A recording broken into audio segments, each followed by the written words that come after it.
Welcome to the Chamber Spotlight, a local talk show podcast brought to you by the Pembroke Chamber of Commerce in association with the local scene. We'll be recording on a regular basis and we'll cover many topics that span local businesses, local elections, local town governance, and a citizens' academy. I'm your host, Fraser Townley, and today is March 9, and I'm sitting down with Mathieu D'Amour from the Big Y. Welcome, Mathieu. Thank you. So we're going to cut, before we speak, Mathieu, we're going to cut to the town hall where we recorded the town headlines this afternoon. Today is March 9th. I'm at town hall with Andrea Cesarini. Andrea, you've got some headlines for us. Yes, I do, Fraser. So the Finance Advisory Committee will be meeting today, Monday, March 9th. The Planning Board will be meeting today, Monday, March 9th. And the Board of Health will be meeting today, Monday, March 9th. And the Board of Health meeting is going to be held at the Community Center, not at Town Hall where it's normally held. The purpose of this meeting is a public information session on the potential restriction of the sale of kratom in Pembroke. So those meetings are going to be already passed by the time this is aired, but I think it's very important to highlight the Board of Health meeting, especially moving it to that larger location. They're expecting it to be a more attended meeting about a very important topic. Is it being recorded? To the best of my knowledge, yeah, I believe by the local scene. But if not, the minutes will be available, and I'm sure the board members would be more than happy to discuss the outcome of the meeting. The Recreation Commission will be meeting on Tuesday, March 10th. Meetings need to be scheduled within 48 hours, so check the section of the website titled Public Meetings for the latest update. A reminder that a majority of these meetings are broadcast on the local scene. Meetings can be rewatched on www.thelocalscene.media/Pembroke/. Some other news and headlines around town. The town of Pembroke's website has a new look. So if you have not gone on recently, check it out. We got a new look. We're updated for the 21st century. Now you can get all of the information on town events and meetings right on the main page of the website. You can also sign up for email, mobile, and voice alerts as well. Voice alert notifications as well. The Pembroke Recreation Department's registration for the Summer Scene program is now open. It's available for kids 5 to 13 years old. To register, please contact 781-293-3249. Email pccinfo@townofpembroke.mass.org, or visit the Recreation Department's page on the town website. Property tax exemption applications are due Wednesday, April 1st. There are absolutely no exceptions on the submission date, so please contact our assessor's office at 781-293-2393 with any questions. And less than 55% of the 7,137 households have responded to their annual census. Please return your census and remind your neighbors that they need to respond to avoid being listed as inactive on the voter registration rolls. This is the last month to register your dog before late fees are applied. Please register your dog by March 31st to avoid a late fee. And nomination papers for the May 2026 local election are still available. To date, no one has pulled nomination papers for 2 open planning board seats, nor the open housing authority seat. Papers can be pulled up until Wednesday, March 25th, and must be returned by Friday, March 27th. That's all. Terrific. Thanks very much. Now, you're away next week, so Yes. We'll have another guest speaker. Yes. But we'll look forward to seeing you in a couple of weeks' time. Absolutely. Thank you. Okay, welcome back. It's all you, Mathieu, from it. And I learned before we sat down, it's not actually Mathieu. It's a French name. It's Mathieu. Correct. Mathieu or Mathieu? No, my parents will be upset with me because my pronunciation's not that great in French. Are they French? They are very much so, yeah. Okay. French-Canadian. Mathieu. Of course. Okay, French-Canadian, not France. France by way of Canada. Yeah. So, Matt. Let's go Matt. Even easier. Okay. You are... Let's start with the title. You are the estates director? No. I am the vice president of real estate and store development for Big Y Foods. There we go. Cracking title. And Big Y, give us some history on Big Y. It's actually a great story. It's a family business. My grandfather founded the company in 1936 along with his brother. It's been family owned and operated. This is now our 90th year. It's a tremendous legacy. The family structure has been fantastic. We're one of the exceptions to the rule. Had many a conversation with folks on how you make a family business survive in the third generation. And quite frankly, we're now looking forward to the fourth. Wow. Yeah. Okay. And where's the region? So it's got to be in this area, right? Or is it, how big is the catchment? So we're a Massachusetts-based company, but our coverage is across both the entire state of Connecticut and Massachusetts. Nothing in Canada? Not yet. No. Oh, yet. Okay, scoop. Yeah. So how many other members of the family are in the business? So currently our executive chairman is in the process of retirement. We call it a glide path. It usually takes some time with family. And he is the last second generation still involved in the company. Our CEO is my brother, my older brother. My sister is in charge of operations, and I have two younger cousins that are in the company as well, one in operations and one in asset protection. So you're not a distant family relative. It's pretty bloodline straight, isn't it? It's a pretty fascinating structure, and I don't know if it's serendipity or just dumb luck, but my grandfather during the Depression was a bread route salesman for Wonder Bread. And he was looking to do more with his life, and he wound up, had the opportunity to acquire one of the stores on his bread route, on his delivery route. It took all of his life savings, his family's life savings, and a modest loan from the bank. And he and his younger brother bought the shop. It was called the Y Cash Market. Oh, cool. His brother was about 14 years younger than he was.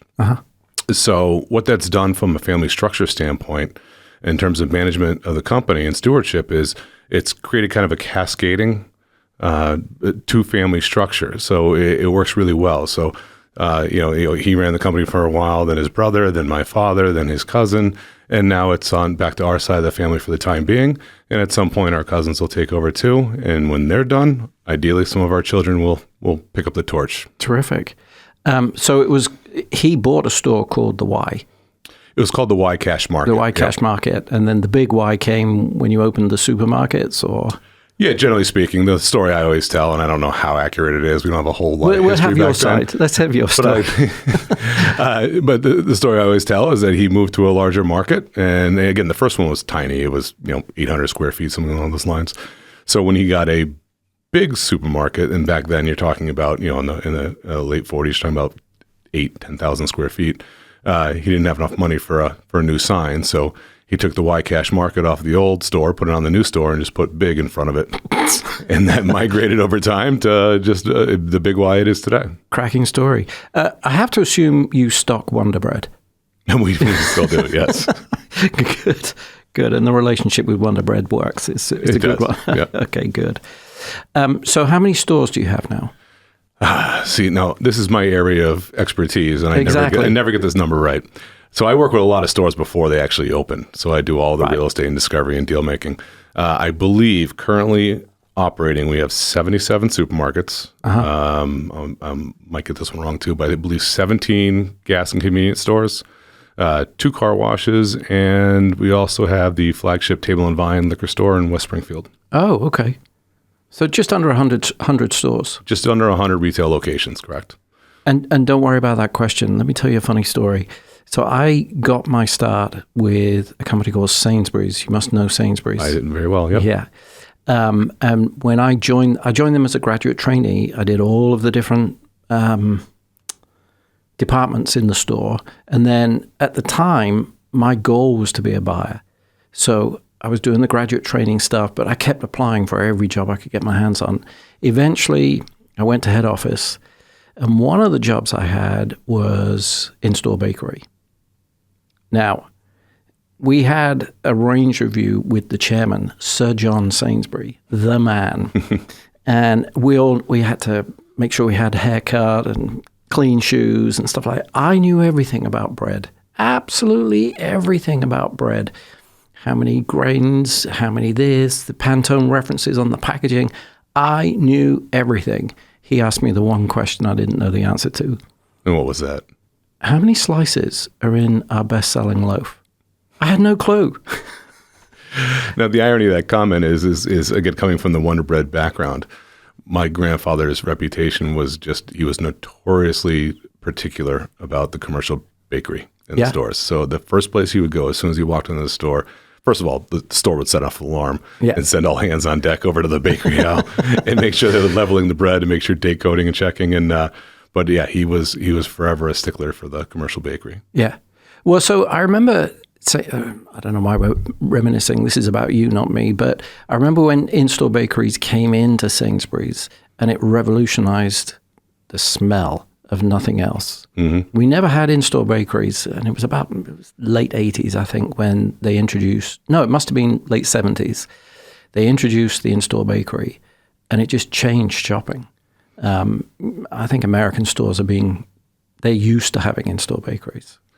Yeah, we're pretty used to it. It's some do it better than others, and it seems, again, we have an actual in-store bakery where we bake still from scratch as well, but it's really a function of how quickly and efficiently you can get that product to market. Because when we actually partner with Gold Medal Bakery here in Massachusetts, and they do a lot of our private label breads as well. And when that stuff comes in, we literally get it. Nice to be that conveniently close to them, but we get it, and there's still almost a humidity in the packaging, and that smell is just as fresh as all. Fantastic. Yeah. Excellent. So I'd actually like to probe your background. Sure. If I may. What's your background, other than the family? So how far back do you want to go? Okay.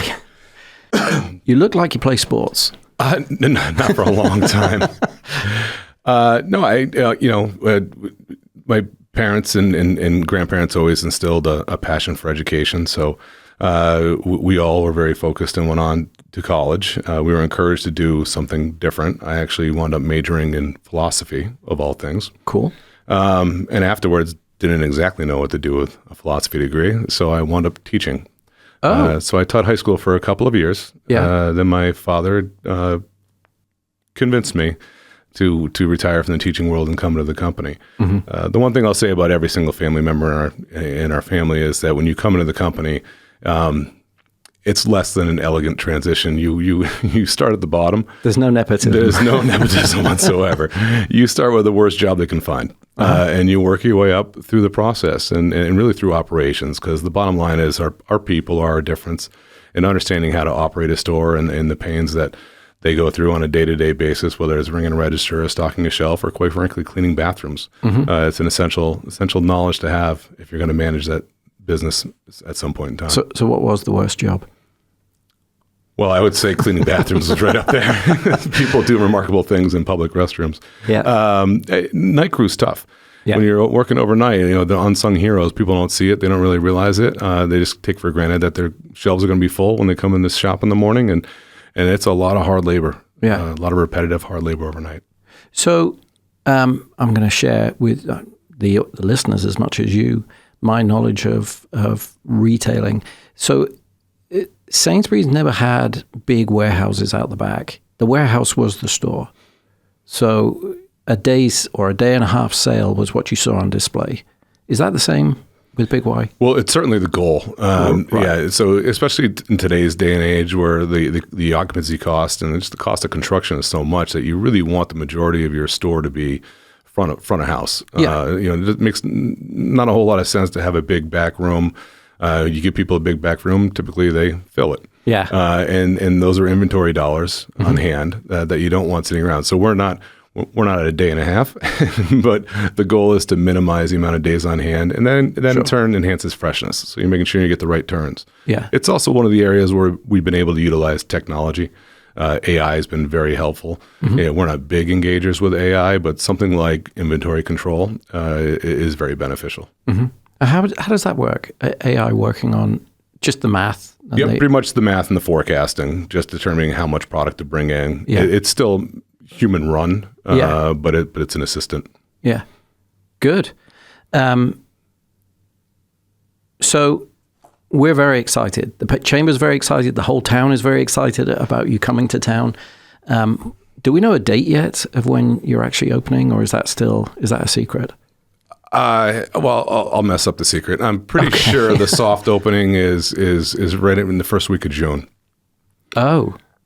You're going to break some hearts here. Well, people listen, are thinking. we want earlier, and it should be earlier, quite frankly. But again, another cautionary tale for today's day and age. one of the primary manufacturers of refrigerated equipment was hacked at the tail end of last year. Oh. What that did is created basically a backlog of production, not just for them, but for their primary competitors. Yeah. So it comes down to lead time. And essentially it's almost, it was a little bit deja vu in the sense that we felt like we were back in COVID days, and lead time is quadrupled from what they typically are.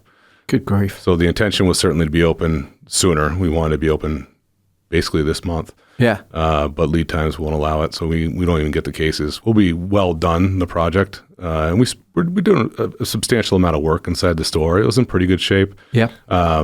The old fridges weren't there? How did they take them out?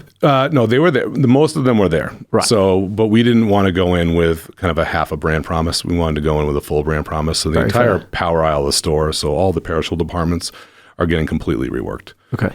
To be able to deliver on our brand promise, and that required new equipment and new cases. Sure. What happened to the old stuff? Most of it goes recycling. Right. So there's recyclers that specialize in that and take it apart. There's a lot of copper in there, so it's attractive to some folks. Yeah, I can imagine. Okay, so the launch has been pushed out a little bit. Mm-hmm. I'll minimize it. It's been pushed out a little bit. Due to resources, but everything else is on track. Yep, everything else is going quite well. So again, this is the majority of the work is going to be done by the end of this month. We're just going to have to sit back and wait patiently as I can. Yeah. For the next couple. So it was your decision to come to Pembroke. Yeah, I've actually tried a couple times. Oh, really? Yeah, I tried. It's got to be about 7-8 years ago now. Oh, I remember there was a piece of land by Correct. 14 and 53. Yep. Yeah. It required some zone changes, and it didn't effectively go through. Right. But we identify the town. Again, we have some stores kind of creeping down this area of the state. We got Kingston and Norwell. It seemed like a natural extension. Yeah. Generally for us too, our primary competitor over the vast majority of our market is Stop and Shop. Yeah. And Pembroke was a bit betrothed into Stop and Shop. It was the only store in town. They had 2 of them. Yeah. Yeah. So what did you see that they haven't? Because they've gotten out. Well, I'll give you my theory on that one. Okay. I think, they've been on an interesting trend. They bought in all in, or mostly in, on Peapod and home fulfillment. And they started kind of pulling away from the day-to-day retail component of it. They pulled, meat cutters out of their stores and really reduced a lot of the service components that they had. Yeah. And I think in the beginning parts of COVID, I think that made a lot of sense for a lot of reasons. But I think there's been a bit of a renaissance of retail. Mm-hmm. People are looking to go back to the supermarket and select their fresh piece of meat or produce or bakery, what have you. Again, they're a different company, and I don't pretend to understand the direction of their management, but it seems to me that they're a little bit committed at this point to the track they're on. And I believe it was a market consolidation for them. So they were just looking to aggregate 2 stores into one, and what could go wrong there? The opportune and beneficial thing for us is it created an opportunity for us to enter the market. Mm-hmm. And then you've got new developments right opposite where you're in. The Shepherd's Funeral Home is coming down. 66 units are going up there. So it's becoming more of a vibrant center, and you're hitting at the right time, I would say. I'm not going to describe it as a sweet spot, but it is a sweet spot. It is. I mean, Eastern Mass in general has had a lot of growth, and certainly there's a lot of opportunity there. The Kaufmans who own the center seem to be really, really great people, and they're interested in the long haul here. They're not interested in a short-term deal. They wanted a long-term deal, and I respect that, and that's their commitment to the center. Yeah. And I think also once the public safety building is complete, I'm assuming you know everything I'm about to tell you. Go for it. So the public safety building that's currently opposite the center, opposite the store, that's going. Because we're building a new one where you wanted to. Correct. Yep. So that piece of land, I understand, is going to be up for development, and it would be really cool if something else went there that's part of making the town centre. Now we've got the community centre in there. We've got you coming in. We've got the Shepherd's Funeral Home being converted into the apartments that it is. So the town centre is becoming quite a thing, and I think everyone's super excited that you're going to be in there. In fact, we've been promoting your vacancies poster. How's that going? Are you getting staffed up? So, okay, I was wondering where you're headed with that. Yeah, so you're talking about the job posting. So the job what fair. What poster did you? We posted for a job fair. So, okay. Well, it's twofold. I'm not sure which one you're talking about. But generally speaking, we're always looking to hire good help. Right. And we're in a growth mode. So in addition to Pembroke, we have 6 stores that are being built right now. Oh, okay. 4 of them in Massachusetts and 2 in Connecticut. Right. We're blessed with great longevity with our employees. We have phenomenal employees. But we're coming on the heels of essentially the mass retirements from baby boomers. So we're hiring full speed ahead everywhere right now. Got it. And then you compound that with all the growth, and that's nearly 800 jobs in the next 12 months that we're going to need to fill. So we're in a constant state of hiring and having job fairs, on-the-spot job fairs, collaborating with colleges and whoever else. But then as well, at the site, I believe, started last week, as we have the actual hiring fair dedicated to Pembroke. Yeah, I think that's the poster we've been promoting. I got a shot of it, and Amy, yes. I reached out to her. She got the poster to me, and we've been promoting that and pushing it out there. Well, we are the Chamber of Commerce. We're representing businesses. Good. So, vision. What's your vision for the store? What's your vision for the whole group? Well, I'll start with a store. Yeah. So this store is not unfamiliar for us. It's a smaller store, but we have several in our fleet that are similar. And you're talking about the revitalization of the kind of the downtown, old town kind of a portion, village center. And we've got the roadmap for that. So the first stage is I wanted to be as efficient as possible and get the interior fitted up. The exterior will be the second phase. So I have full intentions to go back to the town and look to do kind of a revamp of the exterior of the building, understanding that it's in the downtown area, so there's building requirements and design review. But we want to kind of make it a little bit more emblematic to our brand. If you have the opportunity, we have a new store in Norwood that we scraped and rebuilt, and we're going to kind of mirror some of those design elements there to kind of reinvent it. But the interior should be good to go at the opening. Okay. So long-term vision is just really just one of growth. Yep. It's again, for this store, it's a village center. We're not naive. It's going to have limitations in terms of capacity and volume, and that's okay. It takes all sorts to make the engine turn here. But it's growth in the area. You've got a lot of legacy operators out east, without naming names. They've gotten really, really large, and a lot of them have, quite frankly, become international conglomerates and have been acquired, or they're owned by VC, venture capital funds. And they lose something when that happens. They lose the personal touch. They used to be local, and now they're corporate. So our goal is to expand the local. We lean in very, very heavy to our communities in terms of local. We're just rated the #1 grocer in the country for our local reputation. Cool. Because we partner with local vendors. Prior to the store opening, we'll do a casting call for any and all local proprietors that want to sell their goods in our store, whether that's produce or soap or beef jerky or soda or whatever they might make. Oh, okay. And honestly, that goes back to the village concept of being a community store where you're a family market. We should definitely team up. I'll get the information to Amy, but or whoever I need to get the information to, but we have several members who are just local producers we have one in particular that I can think of that they make hot sauces. Yep. And those hot sauces are available in all the local restaurants. So it's got that kind of vibe to it. They're the easiest ones to onboard, too, because they already understand how to have UPC and the proper licensing and all that kind of stuff.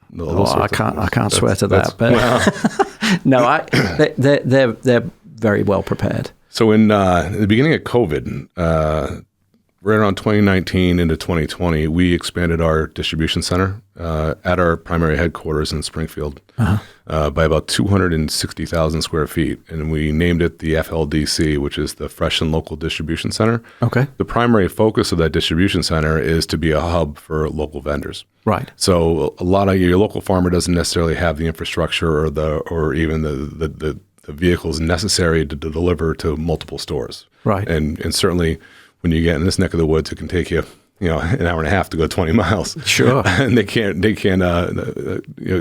waste the resources. So what we provide is we're a single point of contact. So when we can backhaul, we'll backhaul, but minimally, if you can distribute your goods or wares to our support center, our distribution center. And you call that the FLD Center? FLDC, Fresh and Local Distribution Center. Okay. And then as our vendors grow, we can help them grow. So if they can supply one store, great. If they can supply 3, even better. 5, 7, 10.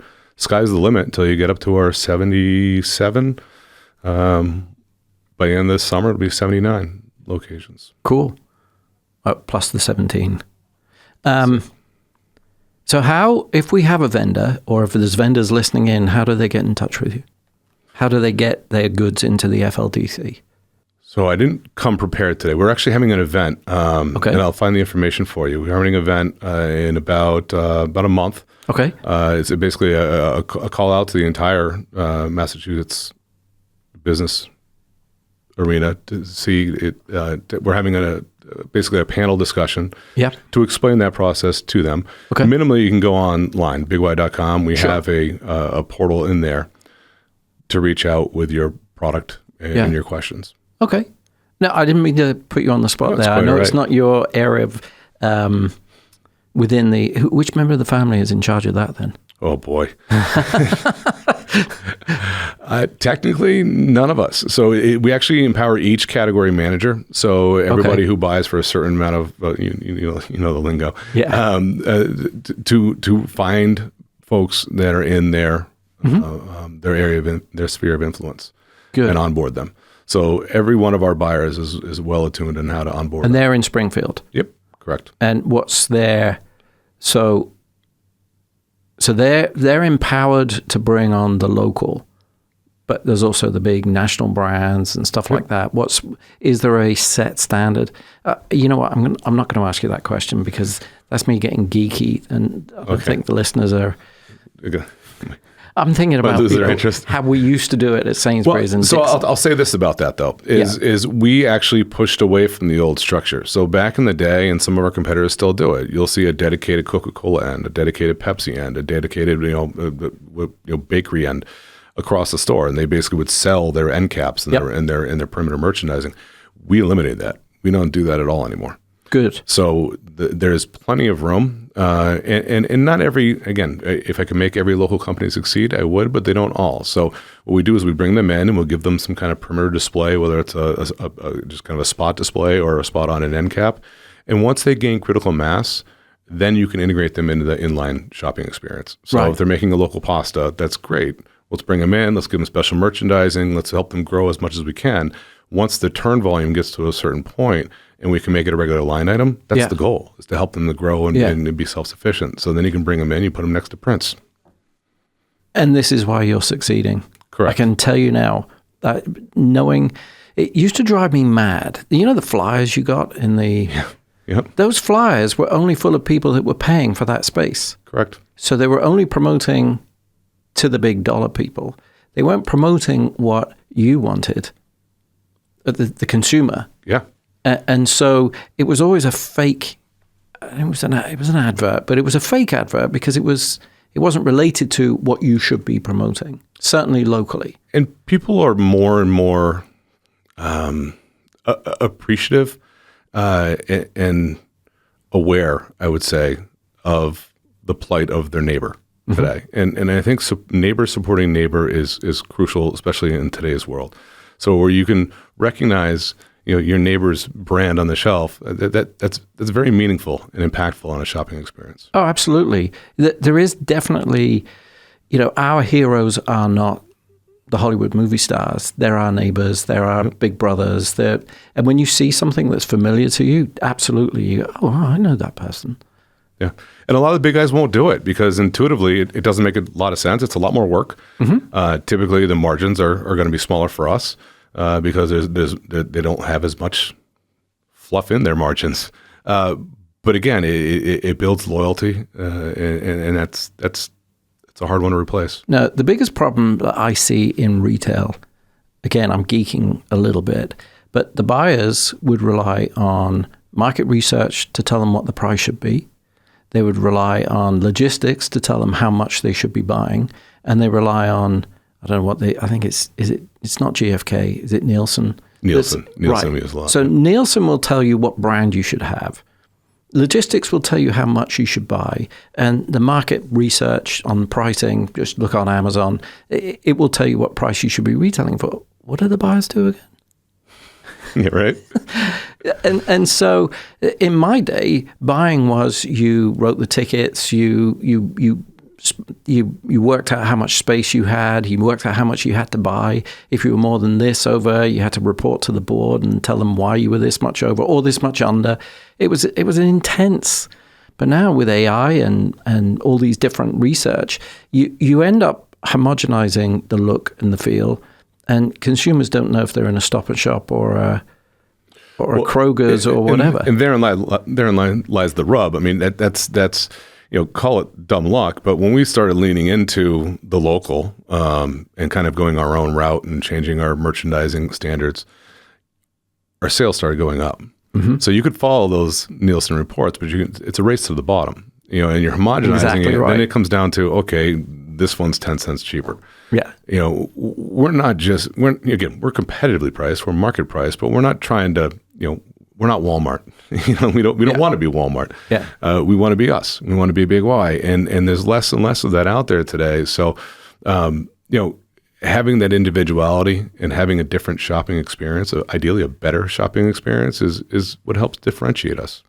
And I don't think, again, knowing a little bit about logistics and purchasing and what have you, I think with 100 stores, you're probably at the point where it's harder to negotiate better margins until you're at a Walmart phase, but it's not going to change the customer's perception of you. Yeah, correct. Yeah. I mean, it's just not. And so you're probably at the right point where you're not a mom and pop store. You can stand on your own 2 feet, probably do a little bit of direct sourcing instead of going through distributors or agents or what have you. And so I think it's amazing. I think I know the difference with Big Y. I shouldn't be saying what a fan I am, but I go to the Kingston store. That's where I do all my grocery shopping, and it's got everything I want. It's got really smart, intuitive layouts as well. There's a healthy section. Yep. With the gluten-free and stuff like that. So, no, I think you're doing, I think the company's doing a terrific job. You're doing an amazing job. Obviously, you've opened up in Pembroke. I actually think we've reached, was there anything you wanted to say? Have we missed anything that you wanted to get across to the residents? Just that we're super excited to open, and we more than welcome you to be part of our family. Love to have you either shop with us or quite honestly, support the job fair. If you know anyone who's looking for a job and they're a driven individual, we'd love to have them as part of the family. Where's the job fair again? At the store. Oh, at the store. Yep. Okay, I should read the poster. We've been promoting it. So look, Matthew, I want to thank you for being our guest today. I think this has been terrifically informative. And I want to thank the listeners for tuning in. This podcast will be available on Apple, Spotify, and YouTube with additional links to our Facebook page.